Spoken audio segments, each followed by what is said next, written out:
semana y agradecen al pastor Vargas. Primero vamos a escuchar el mensaje y ya al final vamos a entregarle los certificados de la fe de Jesús a los que lo completaron, y también vamos a tener después del mensaje el bautismo. Así que levantando la mano cuando le damos la bienvenida al pastor Vargas, hoy en el último día de esta semana. Que Dios lo use, pastor, muchas gracias. Así que vamos a escuchar el mensaje de la palabra de Dios que nos trae el pastor José Vargas. Amén. Muchas gracias, mi pastor, por el gran honor y el gran privilegio que nos otorga el poder compartir con ustedes estos lindos días de reflexión en el poderoso y bendito mensaje de la palabra de Dios. La semana pues la hemos titulado, como bien señalamos durante toda ella, que hemos estado estudiando los fundamentos de gracia. Hoy voy a tratar de compartir con ustedes una síntesis para luego, pero lo vamos a hacer a la luz del libro de Romanos, porque uno de los más grandes expositores de la expresión justificación por la fe y la gracia, además de que toda la Biblia, desde el Génesis, viene la exposición de ese lindo mensaje de gracia, del plan de Dios para hacer posible la salvación de la familia humana. Pablo se da la tarea, guiado por el Espíritu Santo, para explicarnos parte por parte acerca de ese plan lindo. Así que vamos a estudiar eso a la luz del libro de Romanos. Pero vamos a pedirles que juntos oremos a Dios para recibir de Él la administración, la dirección tierna y linda de su Espíritu, para poder entender y que el Espíritu Santo cautive la mente, cautive el corazón, abra los oídos del entendimiento y los ojos de la fe para entender su lindo mensaje, porque este mensaje debe de ser entendido por todos y no mal comprendido. Así que vamos a pedir su dirección. Amén. Bondadoso Dios y Padre, en esta hora queremos de forma muy especial solicitarte una vez más tu linda dirección, una vez más la dirección y la iluminación preciosa, tierna y amante de tu Espíritu al estudiar tu preciosa palabra. Señor, condúcenos al oír y al hablar de ella. Te lo pedimos en el santo nombre precioso y lindo de nuestro Señor Jesucristo. Amén. Ok, vamos a introducirnos con un lindo canto que ustedes han estado escuchando esta semana. Y vamos hoy a cantarlo con todos ustedes, ¿está bien? Vamos a cantar ese lindo canto que tenemos en pantalla. Si hay algo que Dios quiere que hablemos es su palabra con verdad, con sinceridad, amén. Así que vamos a ir al canto. Vamos a pedir a la jovencita que ha estado ayudándonos de toda esta semana. ¿Cómo se llama ella?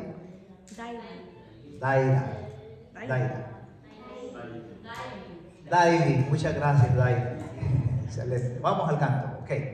Entonces vamos a entonar ese lindo canto. Ustedes escuchen el canto y cántenlo con nosotros también, ¿está bien? Claro que ese canto es lindo porque Dios quiere, si hay algo que Dios quiere que nosotros escuchemos es su verdad, su palabra linda que tiene poder para edificar, para rescatar y para salvar.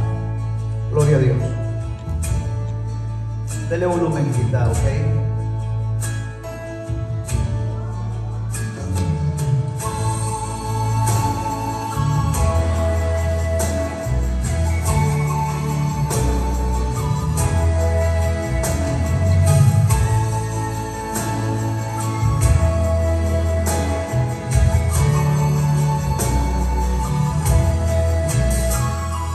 Dios me pidió que les hable de la realidad. Está viendo que su pueblo se va por caminos que no traen más que problemas, y hace que su corazón se llene de pena. Él dejó sus mandamientos para cumplir. Él predicó del amor antes de morir. Él entregó su vida por nuestras culpas. Es tiempo que le digamos, Señor, disculpa. Sinceridad, Dios está pidiendo a su pueblo que tenga sinceridad. Es que esto que hace la diferencia entre el bien y el mal, y está esperando que se arregle de sus maldades. Sinceridad, sinceridad, palabra pequeña que tiene gran peso en la eternidad. Si no la vivimos, de nada nos sirve orar y orar. Sinceridad, sinceridad. Gloria a Dios. Dios quiere que su palabra sea presentada con toda la verdad. El evangelio presentado de forma abierta, clara, para que esa verdad nos redima, nos santifique. Óyese, el que quiera con Jesús irse a vivir, más vale que tenga oídos para oír. Es que el cielo no se gana por fortuna, Él nos pide gracia plena o ninguna. Hoy es el día en que tú debes cambiar.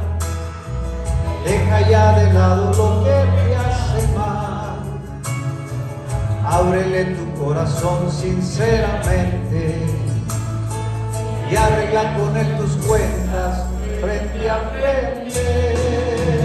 Sinceridad, Dios está pidiendo a su pueblo que tenga sinceridad. Esto es lo que hace la diferencia entre el bien y el mal. Esté esperando que se arrepientan de sus maldades. Sinceridad, sinceridad, palabra pequeña que tiene gran peso en la eternidad. Si no la vivimos, de nada nos sirve orar y orar. Sinceridad, sinceridad, sinceridad.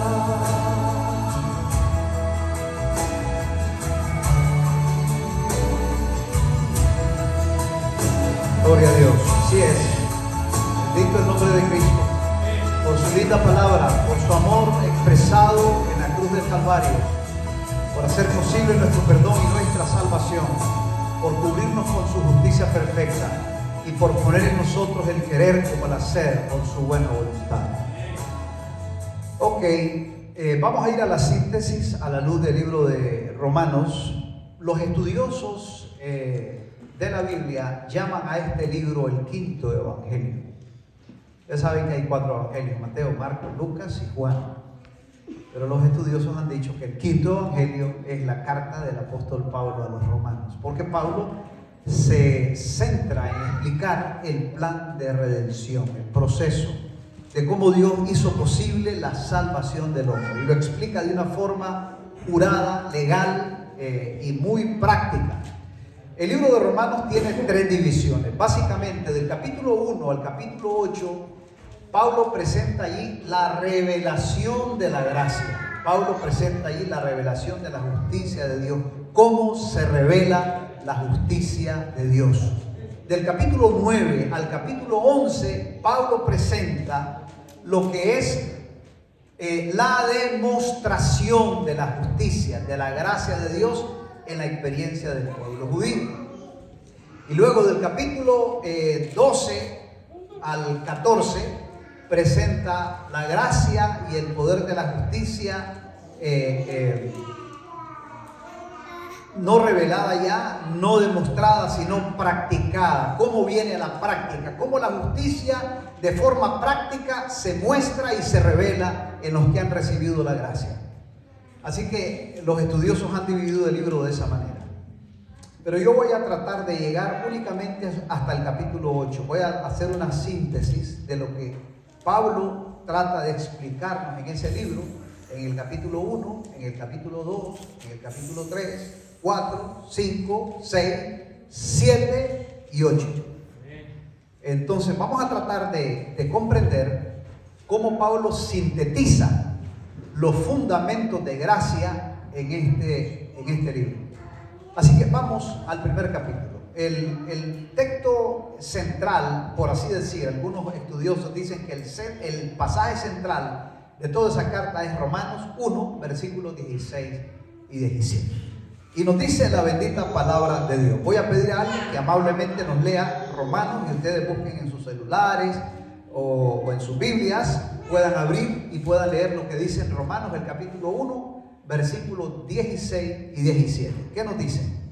Porque no me avergüenzo del Evangelio, porque es poder de Dios para salvación a todo aquel que cree, al judío primeramente y también al griego, porque el Evangelio, la justicia de Dios, se revela por fe y para fe, como está escrito, mas el justo por la fe vivirá. Esa es la esencia, el mensaje central de la carta de Pablo. Luego Pablo pasa a explicar cómo los hombres son justificados por la fe mediante la justicia de Jesucristo.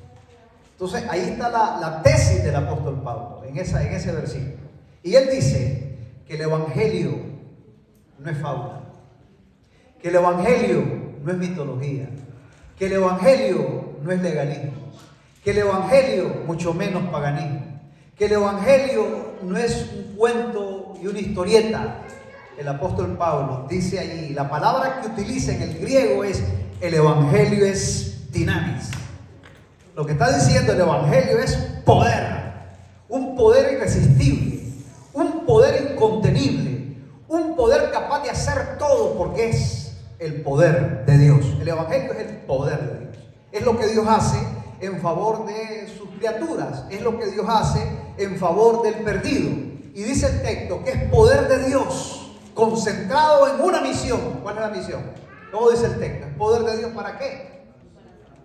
Dice el texto, es poder de Dios para salvar a algunos, a los creyentes, a los que, ¿cómo dice el texto? ¿Para salvar a quiénes? Para salvar a todo aquel que cree. Pablo hace una aclaración. Si bien es cierto, el plan de salvación es para la humanidad, como lo declara Jesús en Juan 3:16, es casi una repetición de lo que Pablo hace de las palabras de Cristo. Cristo dice, porque de tal manera, para Cristo expresa el poder de Dios. El poder de Dios realmente es su amor. Amén. El amor es un poder incontenible, porque el amor todo lo cree, todo lo espera, todo lo soporta, todo lo hace. Es decir, y entonces Cristo presenta esa esencia del Evangelio y la concentra en el amor. Y dice, porque de tal manera amó Dios al mundo, que entregó a su Hijo, lo más preciado, que hizo lo necesario, que hizo lo absoluto, lo singular, lo extraordinario, lo inmedible, lo incalculable, entregó a su propio Hijo. Su amor no se puede contar, su amor no se puede explicar por la lógica, por la matemática, por la física, por la historia. Es inexplicable, será un tema de eterna meditación. El amor de Dios es incalculable. Por eso la palabra que se expresa es de tal manera. De tal manera es algo inexplicable. Pablo dice poder. El amor de Dios es eterno, dice Jeremías. Dios nos ha amado con amor eterno. Un amor que no tiene ni principio ni final. Y expresó tanto su amor que entregó en forma revelada, tangible, tocable, entendible para los seres humanos, entregó a su propio Hijo, quien se hizo hombre, quien nos reveló el amor extraordinario del Padre, quien vino a darle la correcta interpretación a la ley y a los profetas, quien explicó exactamente cómo es el carácter de Dios, quien vio a Jesucristo, vio al Padre, quien oyó sus palabras, oyó al Padre. No existe otra explicación y otra revelación más clara y evidente y poderosa que la vida de Jesucristo mostrada a los hombres a través de la manifestación carnal de Jesús, el Hijo de Dios. A Dios lo conocemos más perfectamente antes que lo que los profetas dicen, antes de lo que Moisés revela, antes de lo que la naturaleza misma revela, porque todas esas son métodos que Dios ha utilizado para revelarse. Pero la revelación por excelencia, la revelación plena del poder y del amor de Dios y del carácter de Dios fue revelada a través de su Hijo Jesucristo. Lo más importante es entender entonces, entender a Dios a través de Jesucristo. El que conoce al Hijo, entonces conocerá al Padre. El que recibe al Hijo, recibe al Padre. Y nadie viene al Padre si no es por el Hijo. Y nadie viene al Hijo si no es por el Espíritu Santo. ¡Wow! Tremendo. Un triple ministerio de amor del Padre, de la gracia poderosa, entregando su propia vida de Jesucristo. Y la poderosa obra reconciliadora, transformadora y santificadora del Espíritu Santo. Es una obra en favor de la raza humana. Es el cielo y el universo mismo de Dios, ángeles y arcángeles y querubines unificados en una tarea, en la misión y en la misión y el gobierno de Dios es salvar a la raza perdida.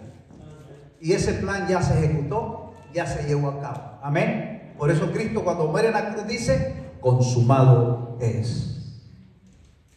El Evangelio es poder para salvar.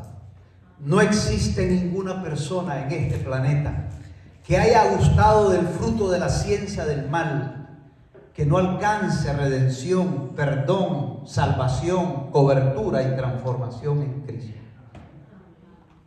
Por lo tanto, no tenemos otro camino más que creerle a Dios. Amén. Recibir su amor, recibir su poder, recibir el Evangelio, confesarlo y declararlo como Él nos pide. Amén. No nos queda otra más que creer en ese Evangelio que es poder. Eso es lo que Pablo explica en el capítulo 1, pero también añade otras cosas y dice que si los hombres no aceptan ese Evangelio que inexcusablemente y de forma irrefutable salva a los pecadores, transforma a los pecadores, cubre a los pecadores, si no lo aceptan y no lo reciben, entonces los seres humanos, si no aceptan esa verdad, lamentablemente creerán a la mentira, al legalismo, al paganismo. Y entonces se cumplirán las palabras de Cristo cuando dice: el que no me acepta, el que no es conmigo, contra mí lo será. Y el que no recoge conmigo, ¿qué va a hacer? Va a desparramar. Escucha esto, es muy delicado. Cuando usted no recibe el Evangelio y no sigue el Evangelio de la gracia, usted se convierte, aunque no quiera, en un opositor de Cristo. Y entonces, en lugar de ser una bomba de poder, de bendición, como el Evangelio lo es, el Evangelio es poder para salvar. Cuando usted llega con ese mensaje de gracia a su casa, usted se convierte en una emanación, en un poder de bendición para su familia. Por eso, Hechos de los Apóstoles, en el capítulo 16:31, dice: cree en el Señor Jesucristo y serás salvo tú y tu casa. Cuando usted recibe ese Evangelio, entonces usted comienza a irradiar con ese poder que Dios ha puesto en su vida, que es el Evangelio, que es la presencia de Cristo, que es el Espíritu Santo.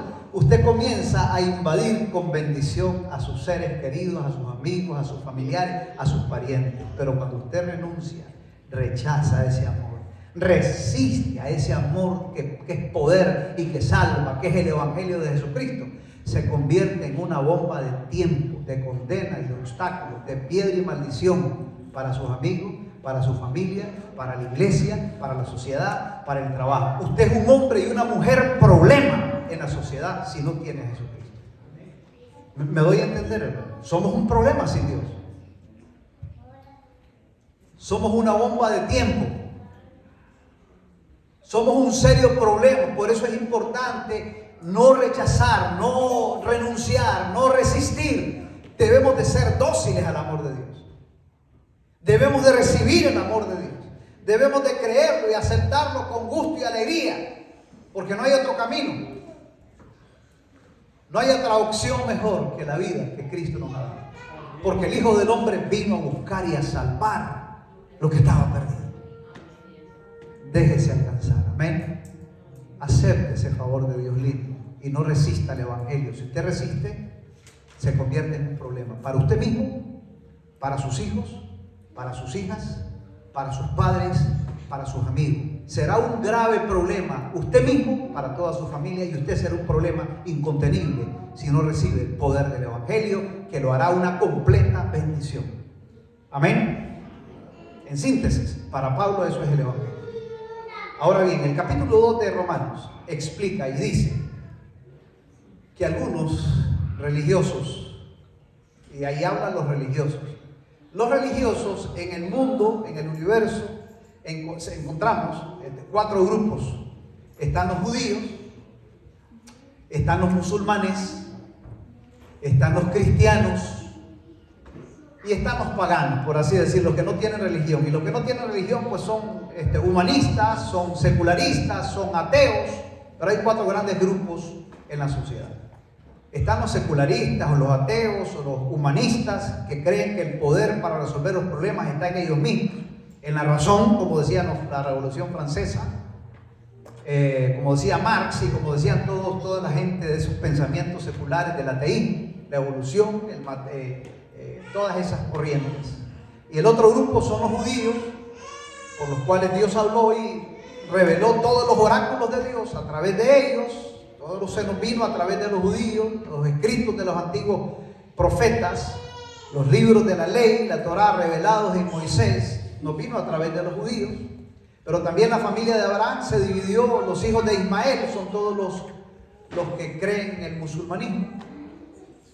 Ahí está otra rama de monoteístas, judíos, musulmanes, y luego están los cristianos que surgen después de la predicación de Jesucristo. Esos 3 grandes grupos, somos 3 grandes grupos religiosos en el mundo, pero Pablo ahí en el capítulo 2 dice, todos esos, los judíos, los musulmanes y los cristianos están bajo el mismo tapete de condenación y se han convertido muchos de ellos en jueces de otros, en condenar y en criticar. Los religiosos, entre comillas, han comenzado a condenar a los que no lo son y entre ellos se acusan, como dijo Magandhi.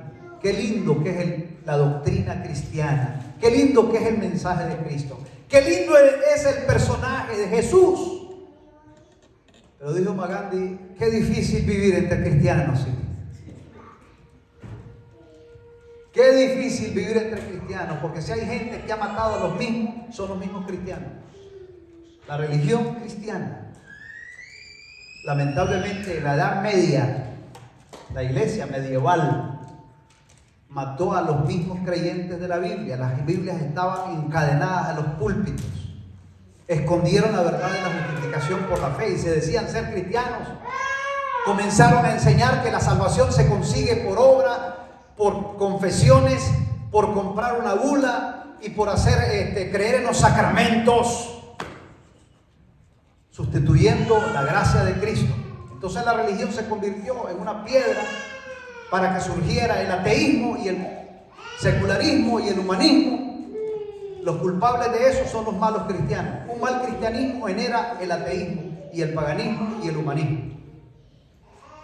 Los peores enemigos del hombre no son los que están fuera, son los que están dentro. Y en el cristianismo el diablo metió la bomba a Moloch. En el cielo, ¿dónde comenzó el mal? ¿El mal dónde comenzó? En el cielo. ¿Dónde comenzó el mal? En el paraíso. Ahí en el paraíso. Muchos profetas se convirtieron en maldición para el pueblo, como Balaam. Muchos apóstoles se opusieron a Cristo, como Judas. Y muchos cristianos, de ellos mismos surgió el anticristo para maldecir y para detener a muchos creyentes que amaban la verdad y los persiguieron. Así que nosotros no repitamos esa historia, amén. Nosotros debemos de ser una comunidad que nos amamos, que estamos en Cristo, que no nos andamos juzgando ni criticando, sino que nos amamos en el amor de Jesús, amén. Y nos aceptamos así como Cristo nos ha aceptado, nos aceptamos y creemos que estamos cubiertos con la vida perfecta de Cristo y que Dios está haciendo un trabajo de transformación y de cambio en todos nosotros y que todos somos necesitados de la gracia de Jesucristo y que nadie es mejor que nadie, amén. Que todos nos ayudamos, nos servimos y nos amamos. Así que el capítulo 2 de Romanos no lo voy a leer en detalle, pero sí Pablo dice, ahí acusa a judíos, a griegos y a todos los religiosos. Dice, todos están bajo el mismo tapete y todos son inútiles y todos son malos y pecadores. Y todos entonces religiosos y paganos, musulmanes y cristianos y judíos necesitan la misma solución, que es el Evangelio, que es poder para salvarnos. La religión no salva a nadie. La religiosidad no salva a nadie. Quien salva es Cristo. La religión debe de promover una sola cosa. La religión debe de promover una sola cosa: relación con Dios, no otra cosa. No debe estar predicando un mensaje que es pagano, un mensaje de salvación por obras o legalismo. La religión debe de conducir a las personas al que es el autor de la vida. La religión debe decir: he aquí el Cordero de Dios que quita el pecado del mundo. Esa es la misión de todas las religiones. Debe de ser esa y no otra. Nuestra iglesia debe de presentar a Cristo y a este crucificado, revelado en las doctrinas, en los mandamientos, en las profecías de Daniel y Apocalipsis, y en todos los dogmas y doctrinas de toda la iglesia, de toda la Biblia. Debe de presentarse a Cristo. Debe ser el centro de todas nuestras enseñanzas. Amén. Por lo tanto, eso es lo que Pablo dice en el capítulo 2, que no debemos de caer en el pecado de juzgar a los demás. Amén. Capítulo 3, y como todos tienen problemas, Romanos 3:10 dice: porque no hay bueno, no hay uno, no hay quien entienda, no hay quien busque a Dios. Todos los seres humanos se han doblado, se han desviado, son inútiles. Entonces, como ellos no resuelven el problema y han sido transgresores de la ley, entonces dice el capítulo 3, versículo 20. Vamos al capítulo 20 rápidamente. Ahora sí, hermana, ¿puede leerme por favor el capítulo 20 de Romanos 3? Romanos 3, un hermano o una hermana. Romanos 3:20, para que no se me duerma, porque si no lo pongo a leer se me duerme. Ya que por las obras de la ley ningún ser humano será justificado delante de él, porque por medio de la ley es el conocimiento del pecado. Muy bien, entonces este texto es un contexto del capítulo 2. El capítulo 2 está diciendo Pablo: ninguno de ustedes que hace alarde de ser mejores que otros, que hacen alardes de guardar la ley, todos son transgresores. Todos se han convertido en transgresores. Todos necesitan el mismo poder que salva y que transforma. Y luego dice el 20: porque ustedes pretenden guardar la ley. Déjenme decirles que ustedes, si quieren o pretenden guardar la ley para salvarse, la ley no tiene el propósito de salvar a ningún ser humano. La ley fue dada para mostrarnos cuán mal estamos. ¿Para revelar qué cosa? Dice: porque la ley fue dada para el conocimiento de nuestros errores, para revelarnos que nuestros caminos son equivocados, para decirnos de todo lo malo que hacemos. La ley es una prohibición de todo lo malo que estamos acostumbrados a hacer. Por lo tanto, la ley no fue establecida para resolver el problema. Aparte de la ley, dice el texto, Dios ha manifestado su justicia. O sea, a veces nosotros malentendemos el término justicia, porque justicia, dicen, Dios es amor, pero también es justicia. Realmente, cuando nosotros hablamos de la justicia en el contexto o en el concepto que Pablo explica la carta de Romanos, Dios es justo cuando vindica su nombre al salvar al hombre. O sea, Dios es justo cuando hace justicia con nosotros, no cuando nos condena, no cuando nos destruye, no. Él hace justicia cuando nos redime y cuando nos salva. Él hace justicia cuando entrega a su Hijo a morir por nosotros. Él hace justicia cuando paga la culpa del pecador. Él hace justicia cuando trae a los seres humanos a Él. Él hace justicia cuando nos perdona. Él hace justicia cuando nos transforma. Por eso dice salvación, justificados por la fe. O sea, siendo salvos por la justicia de Dios. La justicia de Dios no es juicio, no es condena, es misericordia. Dios hace justicia cuando hace posible nuestra salvación. En ese contexto, Pablo explica la justicia. Amén. ¿Estamos de acuerdo, hermanos queridos? Entonces, dice que aparte de la ley, Dios revela su justicia. Y su justicia es Cristo. Su justicia es misericordia, es amor, es perdón, es transformación. Ok, rápidamente. Entonces, cuando Pablo ya explica que no es la ley que nos salva, entonces en capítulo 4, ¿qué es lo que nos salva? Entonces, Pablo explica e ilustra cómo los hombres, qué es lo que debemos de hacer. Entonces, no juzgar, no creer que somos salvos por nuestros esfuerzos, porque realmente nuestros esfuerzos nos han llevado al fracaso. Nosotros el bien que queremos no lo hacemos y lo malo que no queremos, eso terminamos haciendo. Somos fracasados espiritual, moral y legalmente estamos mal. Entonces, ¿qué deben de hacer? Acepten la solución que Dios tiene para ustedes. Y Pablo dice, ¿cuál es la solución para sus problemas? Romanos 4. ¿Cómo deben de creerla? La solución es Cristo. Y aparte de la ley, Dios ha manifestado su justicia por medio de nuestro Señor Jesucristo. ¿Y de qué manera se resuelve? Entonces, Romanos 4. Vamos a leer rápidamente. Versículo 1 al 3. Ahora cierra. Romanos 4, versículo 1 al 3. ¿Qué nos dice? ¿Qué dice Romanos 4, 1 al 3? ¿Qué pues diremos? Que halló Abraham nuestro padre según la carne. Porque si Abraham fue justificado por las obras, tiene de qué jactarse, pero no para con Dios. Porque dice la Escritura, creyó Abraham a Dios y le fue contado por justicia. ¿Cómo él llegó a alcanzar justicia? ¿Por sus obras? Por creer. Entonces Pablo ilustra ahí la justificación. ¿De qué manera nosotros resolvemos el problema? Creyéndole a Dios. Cuando usted cree, cuando usted le cree a Dios, dice el versículo 4, usted es tomado como una persona justa. Dios trata a la gente que cree en Él como personas que nunca han pecado. Los declara justos. 1, porque los perdona. Y 2, porque los cubre con la vida santa y perfecta de Cristo. Y 3, porque no los deja solamente perdonados y cubiertos, sino que los transforma, los redime. Es decir, hace que ellos dejen de hacer lo malo y comienza a introducir en ellos un nuevo chip, por así decir, que los mueve a querer y hacer de acuerdo a la voluntad de Dios. Graba en nosotros sus mandamientos y así nos hace santos. Ahora escuchen esto que les voy a decir. Cuando hay alguno que ya está en Cristo, cuando hay alguna persona que ya aceptó el Evangelio, ya está en la cobertura, ya se ha bautizado, como lo van a hacer unos en esta mañana, entonces entra el proceso de la santificación. Pero de repente le entra desánimo, de repente los placeres de la vida como que lo distraen, los realitos del trabajo lo distraen y se está descuidando de su vida cristiana y entonces descuida su proceso de santificación. Entonces Dios hace lo que a veces no entendemos y permite que vengan a la vida de ese creyente, como ya es de Cristo, como ya ese lo ha aceptado, como Cristo ya lo declaró suyo, ya él se confesó a través del bautismo, ya él pues decidió ser cubierto con la justicia de Cristo, pero está en el proceso de ¿qué? No se me queden, el proceso de santificación, porque después del perdón y la cubierta, ¿qué nos da Dios? La santificación. La santificación entonces es cuando Dios produce en nosotros el querer como al hacer por su buena voluntad.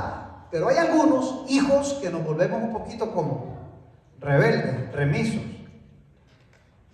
Y como hay hijos así medio remisos, rebelditos así, bueno, que se distraen un poquito con las luces de este mundo, que de repente las cosas de este mundo nos distraen un poquito y que de repente los reales como que nos distraen, nos sentimos como que nada nos hace falta, buen trabajo, buena casa, buen carro, estamos bien y entonces como que nos olvidamos de Dios o los placeres del mundo o las situaciones de la vida. Entonces Dios muchas veces permite situaciones en tu vida que te hagan volver su rostro a Dios.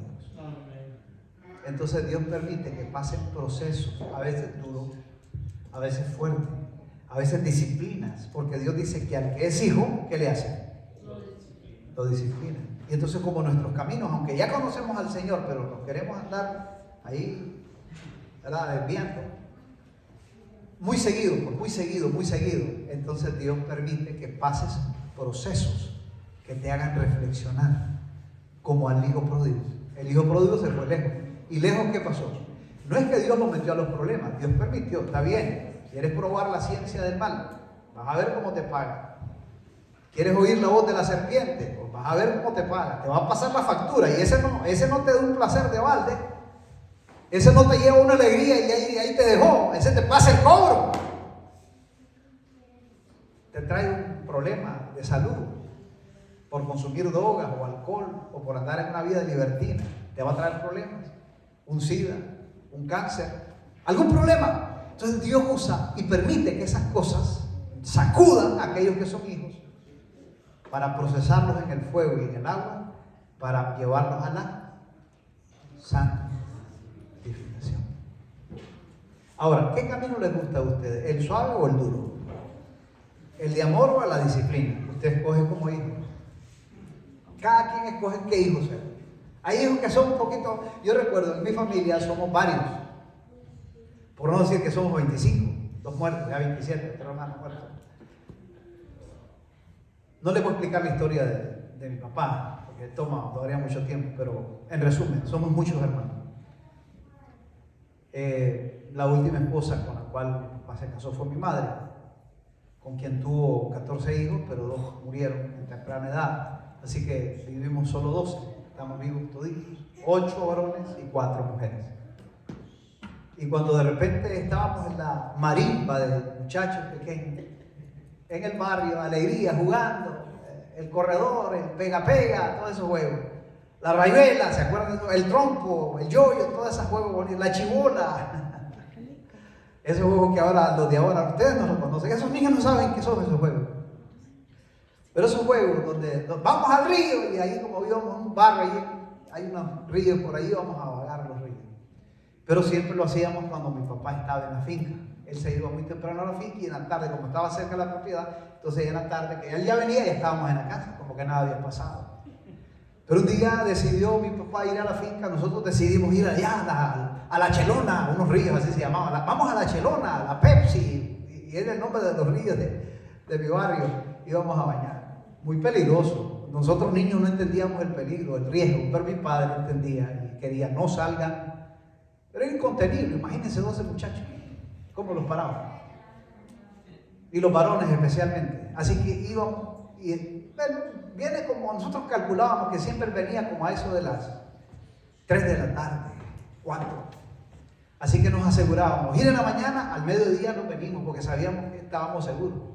Así que íbamos, fuimos a bañar, a jugar, a vagar, y a las 12 del mediodía veníamos de regreso. Pero ¿cuál fue la sorpresa? Que mientras íbamos subiendo la subidita, donde normalmente es la calle que nos lleva a la casa, barrio nuestro, íbamos allá encopetando la subida, y de repente uno de mis hermanos volvió a ver atrás, ¡mi papá viene el jeep! Un Jeep Land Rover que él manejaba. Y nos desparramamos por los lados, uno se tira un camino, otro camino, mi papá, pero no nos vio. Y nosotros ahí nos escondimos en unos matorrales y el vehículo va subiendo, encopeta la subida y se queda parqueado arriba. Y nosotros calladitos como conejos asustados.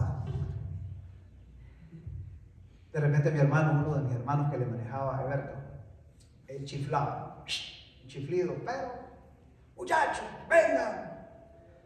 Y efectivamente, ya nos vieron. ¿Qué no van a salir? Otro chiflido, sabíamos que ya nos habían visto. Y comenzamos a desfilar uno por uno. Y entonces mi papá, súbanse. Así que nos subimos. Ya sabíamos que él nos esperaba. Ya sabíamos. Al cuarto de rodillas y ven el chilillo. Un chilillo que él manejaba de 2 cuerdas de cuero de vaca crudo. El cuero crudo no es como el cuero procesado. El cuero procesado es un cuero suavecito. El cuero crudo hasta que es tostado y se para así. Y lo mantenía en un clavo ahí en una esquina en el corredor. Así que entonces nos saca, nos mete al cuarto. Vayan al cuarto. Mientras él salía del cuarto y buscaba la correa, el chilillo, los hermanos llegaban al cuarto y entonces todos comenzaban. Había uno que tomaba la iniciativa. Mi hermano Norman decía, no, aquí pongámonos ropa. Y abrían las canasteras donde estaba la ropa, la canastera, no era ropa, era una canastera, y ropa de todo. Y las ropas más grandes mejor porque alcanzaban en sí una diotra, camisa, pantalón, porque sabíamos lo que venía. Así que todos se armaban. Pero de repente a algunos no les daba tiempo ya de vestirse, y el que se podía vestir pues quedaba un poco protegido, y el que no se esquineaba en la esquina de los cuartos. El otro, uno que creía que era lo mejor, se corría. Mis amigos, pero otro, yo recuerdo a mi hermano Norman, ¿qué era lo que hacía? La estrategia de él. Después de vestirse, cuando llegaba mi papá a la puerta con el chilillo, iba a dar un parejo a todos. Entonces lo primero que él hacía, se le tiraba de frente, cerquita de mi papá. Papito, te quiero mucho. Papito, perdóname, papito, te quiero mucho, te quiero mucho. Y entonces, no sé, esas palabras como que lo golpeaban mi papá y lo impactaban, pero no dejaba de darle, así que le daba. Pero como estaba cerquita, usted sabe que como estaba cerquita, el viaje no es tan fuerte porque está cerca.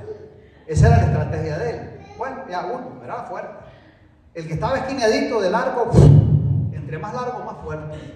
Y el que se corría, entonces él salía afuera y lo seguía, caminando, corriendo, y de largo le daba uno, y si corría más, otro, y al que corría le caía más fuerte.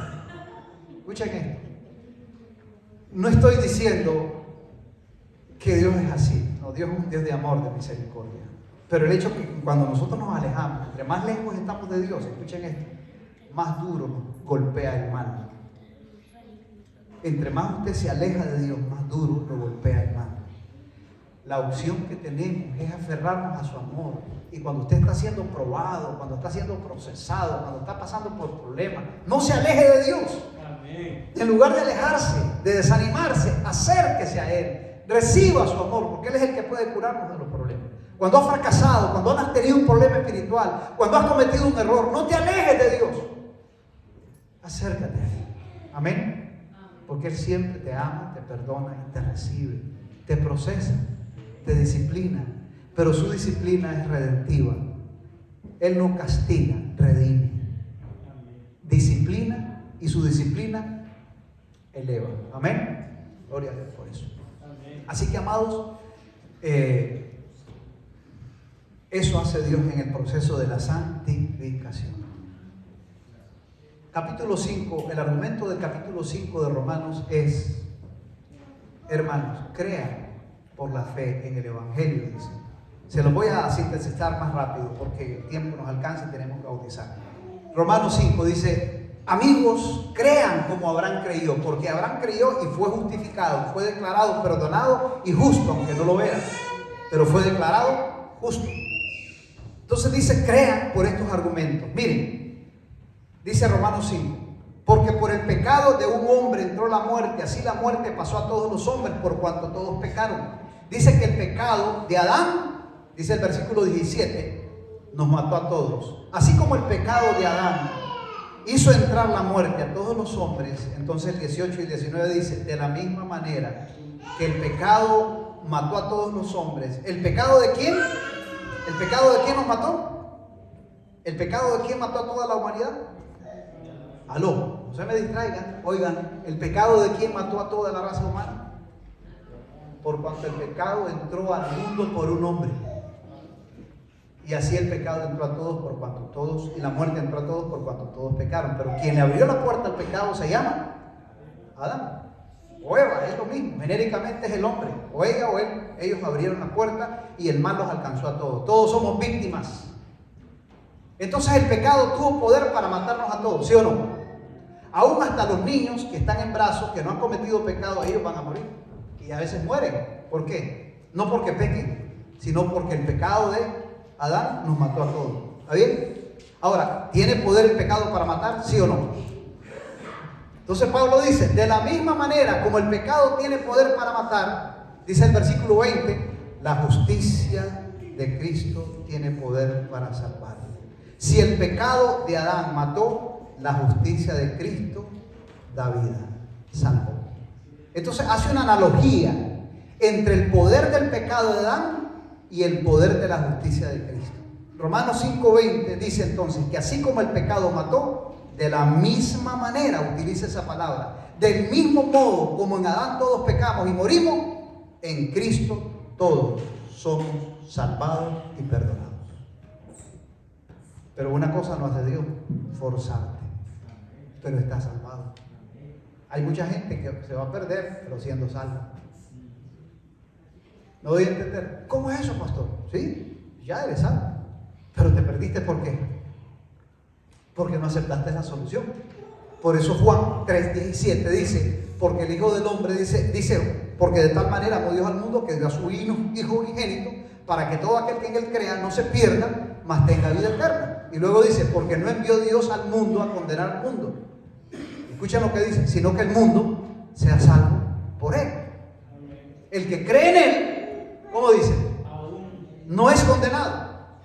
Pero dice después, pero el que no cree,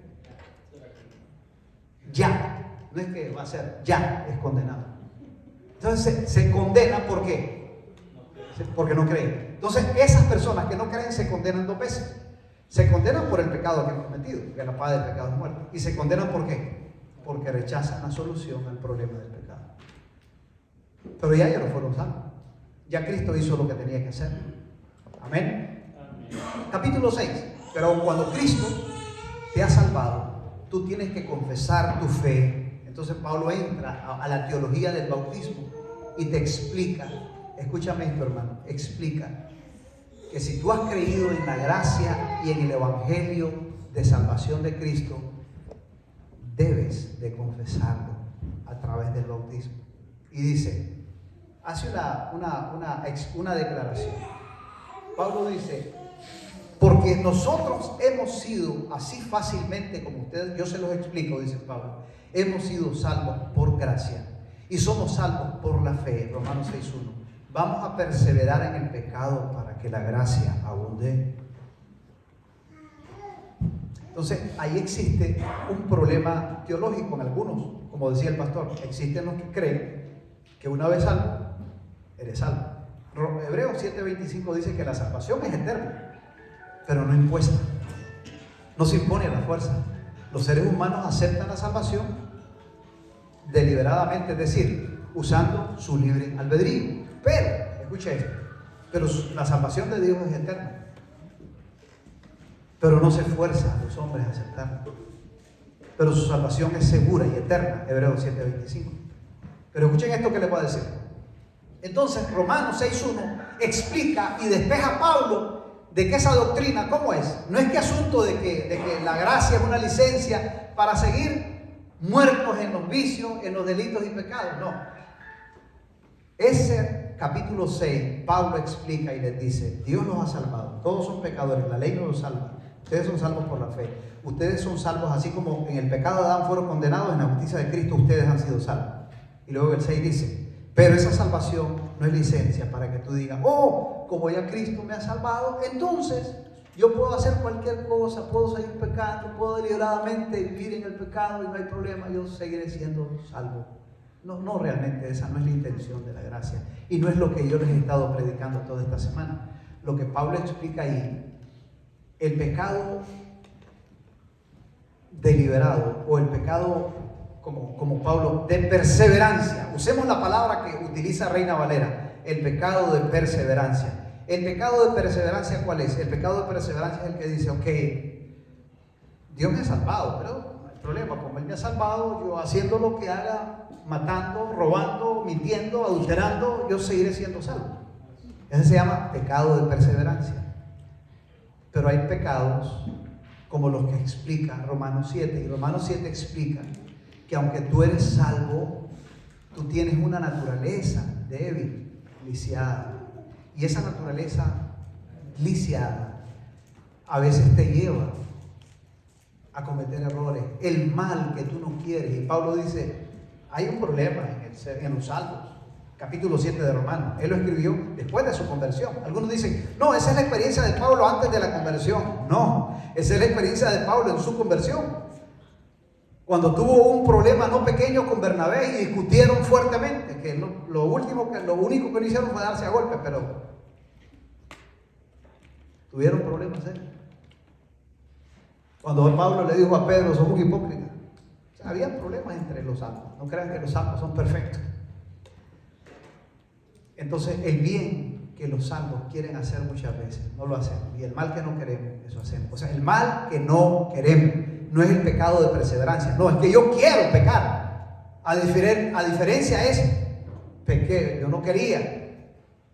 ¿Me doy a entender? Una cosa es practicar deliberadamente y queriendo. Otra cosa es por nuestras deficiencias, por nuestras debilidades. No estoy justificando eso, pero es innegable que el cristiano tiene una naturaleza débil, que no somos perfectos.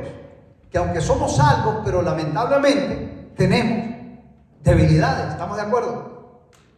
Eso es lo que explica la Biblia. Todos los hombres de la Biblia, Moisés, Aarón, Job, todos los siervos de Dios tuvieron errores, ¿o no? Los apóstoles igual.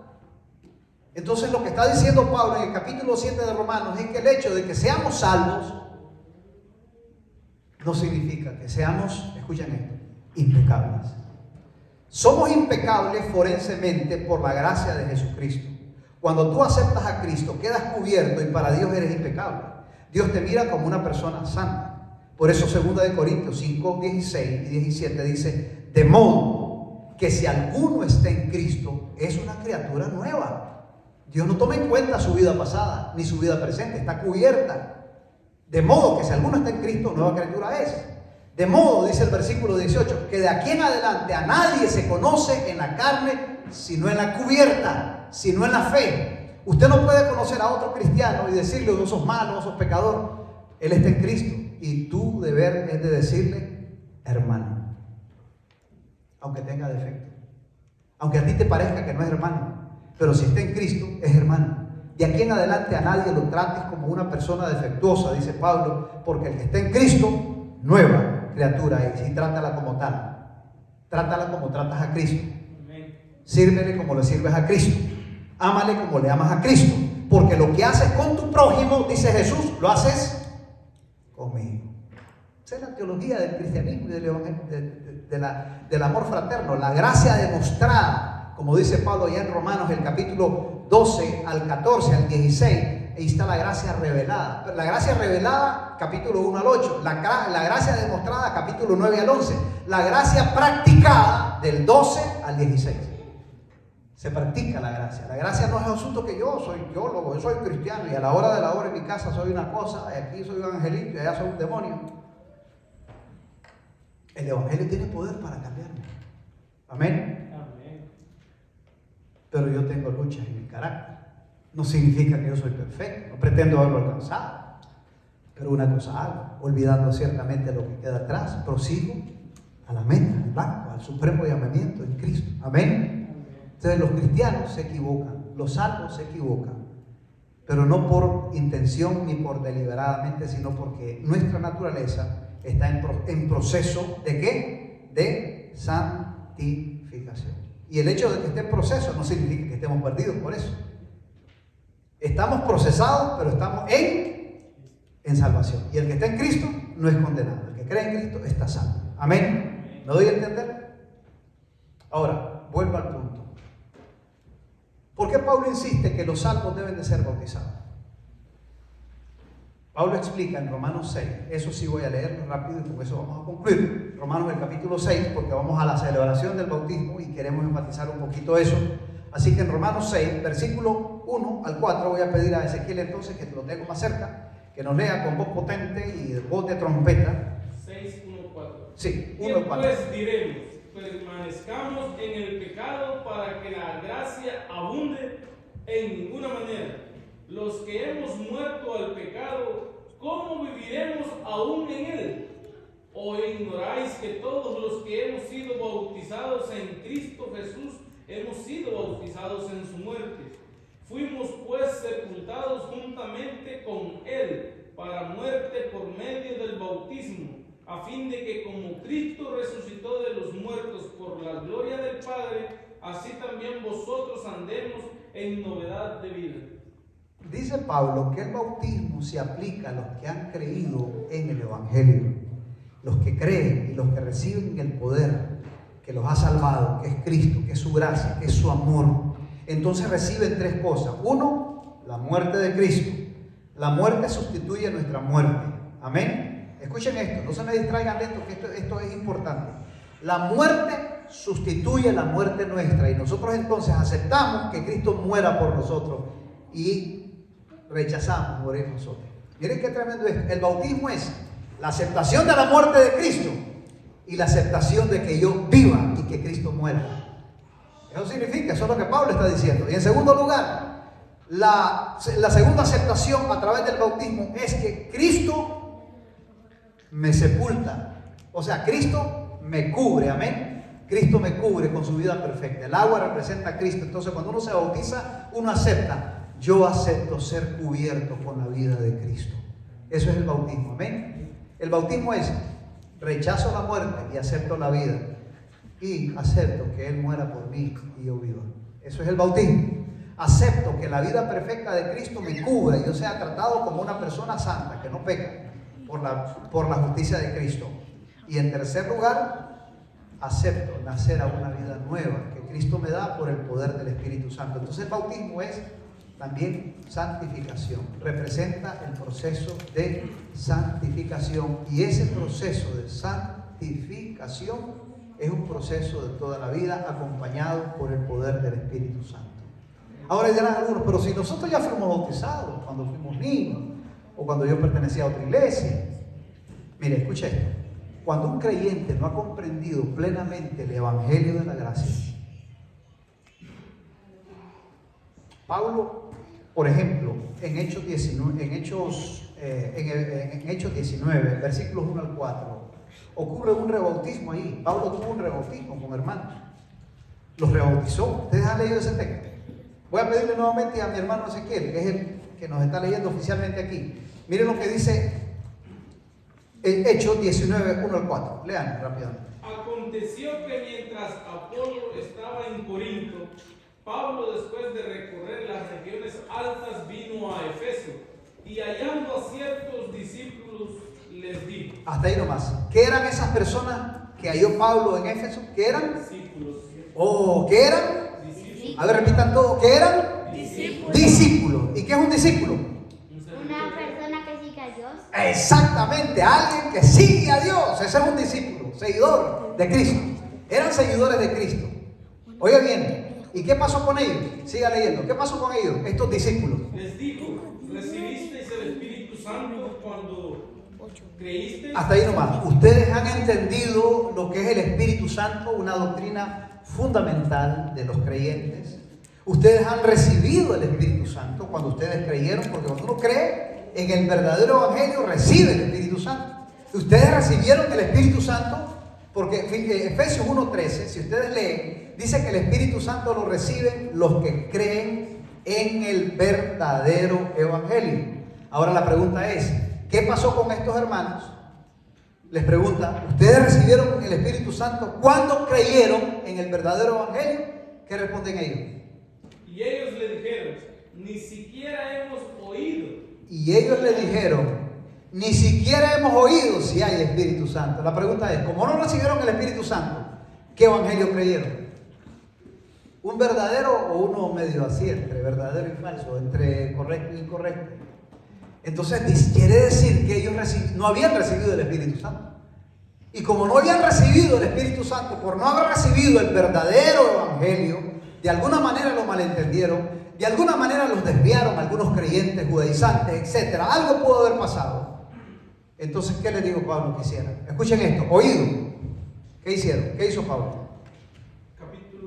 Ahí mismo, el versículo 4. ¿Qué dice? Dijo Pablo, Juan bautizó con bautismo de arrepentimiento. Juan bautizó con un verdadero bautismo, no es asunto. Él bautizó con bautismo correcto, mandado por Dios, que es bautismo de arrepentimiento. Diciendo al pueblo que creyesen en aquel que vendría después de él, esto es, en Jesús el Cristo. O sea, escuchen esto, ustedes no pudieron haber recibido otro evangelio más claro que el de Juan, porque Juan predicaba el verdadero evangelio, y él predicaba que los hombres debían de creer en aquel que había de venir, en el Cristo, y una vez que creían en ese verdadero evangelio, eran bautizados, pero algo pasó. Entonces, como algo pasó con estos discípulos, ¿qué dijo? Cuando oyeron esto, fueron bautizados. en el nombre de Jesús. Amén. Quiere decir que ellos no habían entendido el evangelio claramente que predicó Juan, pero con todo fueron bautizados. Y puede ser que alguno de nosotros haya sido bautizado y a lo mejor no habíamos entendido claramente el mensaje verdadero de la gracia. Por lo tanto, ¿qué hizo Pablo con estos discípulos? Amaban al Señor, eran discípulos, pero ¿qué necesitaban? Rebautizarse. ¿Estamos de acuerdo? Así que si usted tiene alguna duda en cuanto al rebautismo, es bíblico. Cuando hay limitantes de la comprensión de algún tema de la Biblia, especialmente de la salvación, las personas deben de ser confirmadas en la salvación mediante una confesión pública de fe que se llama bautismo. Porque el bautismo representa la muerte, la sepultura y la resurrección de Jesucristo. Amén. No hay ningún texto que diga que el rebautismo es malo o que es pecado. No existe un mandamiento que diga eso. Cuando el texto de Efesios 4:6 dice un Señor, una fe, un bautismo, no se está refiriendo al número de bautismo. Cuando dice un Señor, o sea, no hay 2 ni 3 señores. Cuando dice una fe, o sea, una doctrina que no puede ser otra. Un bautismo se refiere no al número, sino una forma correcta de bautizar. ¿Por qué? Porque hoy hay varias formas de bautizar. Bautizan a los niños tiernitos recién nacidos de brazos, bautizan en aceite, bautizan por la fe sin agua a través del radio, bautizan con una alfombra encima, bautizan en flores, bautizan en ceniza, bautizan hasta con sangre de animales. Hay muchas formas de bautizar.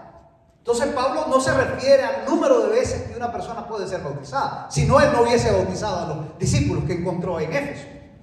Por lo tanto, el segundo bautismo o el tercer bautismo, cuando Pablo, un bautismo se refiere a una sola manera de bautizar. ¿Cuál? La que la Biblia enseña. En agua, sumergido, y ese bautismo debe de representar la muerte, la sepultura y la resurrección. Una persona que es bautizada debe de creer de corazón en el evangelio de la gracia de Jesucristo, que perdona, que cubre, que santifica, que glorifica y que eterniza. Que por tiempo pues no vamos a estudiar los otros fundamentos de gracia, pero los básicos son los que hemos estudiado, necesarios para poder confesarlo a través del bautismo. Amén. Amén. Pregunto, ¿hay alguna inquietud en ustedes o alguna pregunta que no han comprendido de lo que hemos dicho durante esta semana? ¿Tienen alguna pregunta o inquietud? Si hay alguna, pueden hacerla en este momento. Respondemos a cualquier inquietud con la ayuda de Dios, humildemente basados en lo que la Biblia nos enseña.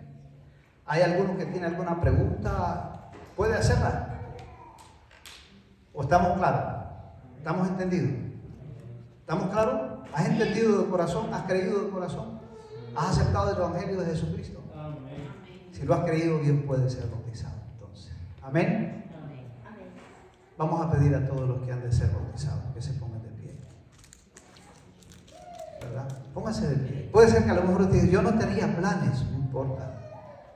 El nacimiento no se planifica, el nacimiento viene, no está agendado. Nadie agendó. Yo decido nacer en tal día. ¿Quién? Ninguno de ustedes agendó nacer.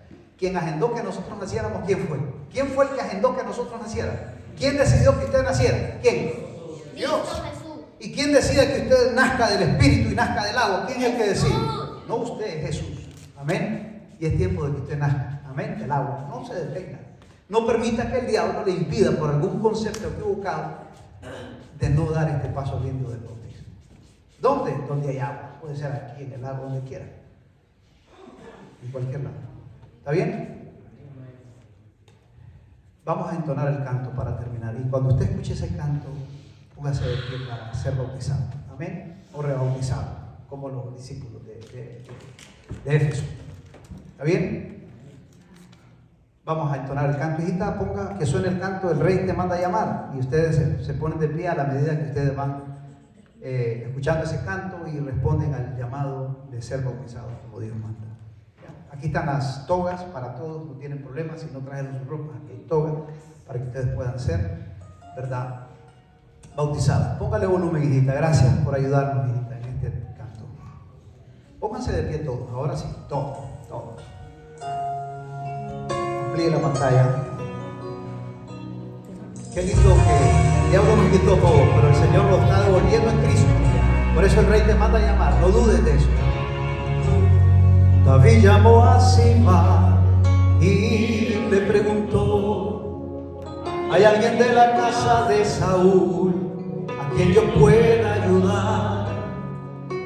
Recordándome del pacto hice con mi amigo Jonatán, quiero hacer misericordia mostrando mi amistad. Y Siba le respondió: Existe uno, mi Señor, ¿dónde vivía? Que vive en Lodebar, tierra de miseria y dolor, donde existe la maldad, la miseria es realidad. Como dice, una tierra sin sueños, Señor, lugar de pavor terrible.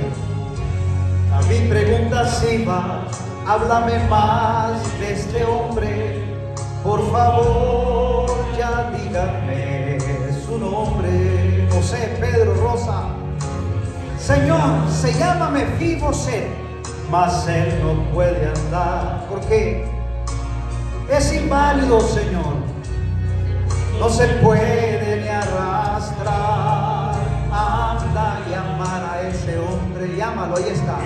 Que con él yo quiero hablar. Y dile a Mefiboset que el rey lo manda a llamar. Y con tiernas y dulces palabras él le dijo así a Mefiboset: lo que era tuyo te devolveré, voy a restituir lo que la vida te robó. El último en la casa de Saúl ya no será más aquel a quien nadie le da valor. Vas a vivir en la casa del rey, vas a comer en la mesa del rey, vas a vestir las ropas del rey, vas a sentarte al lado del rey.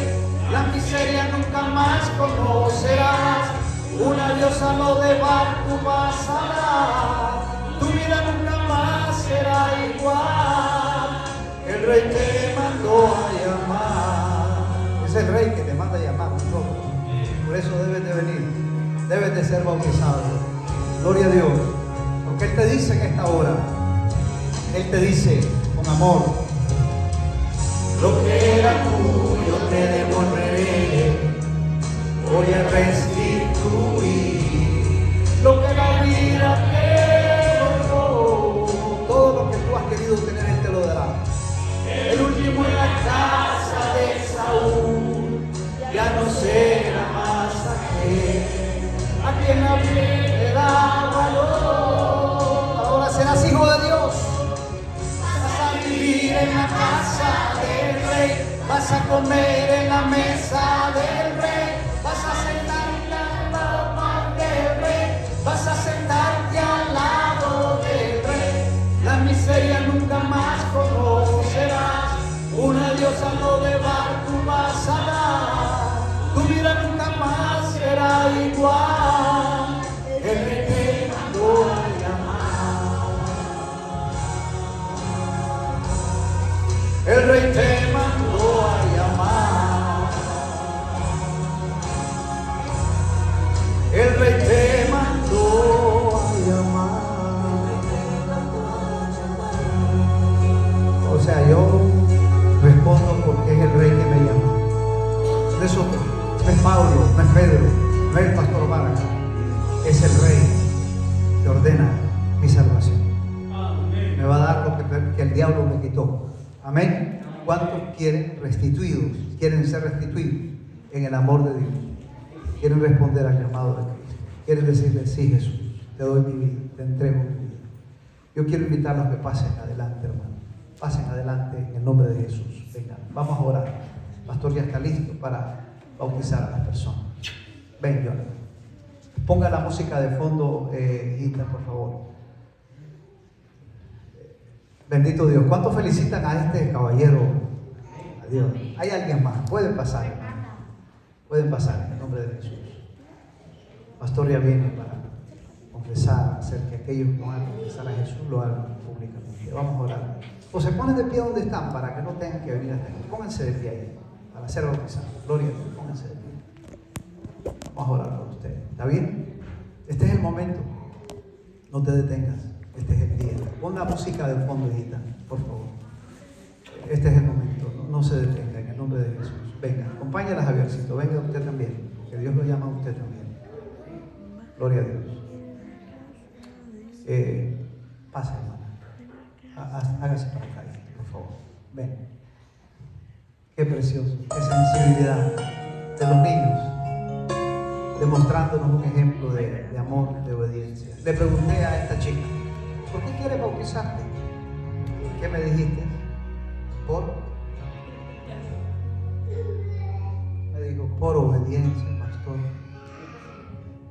Y es que el bautismo no es de salvación, es obediencia.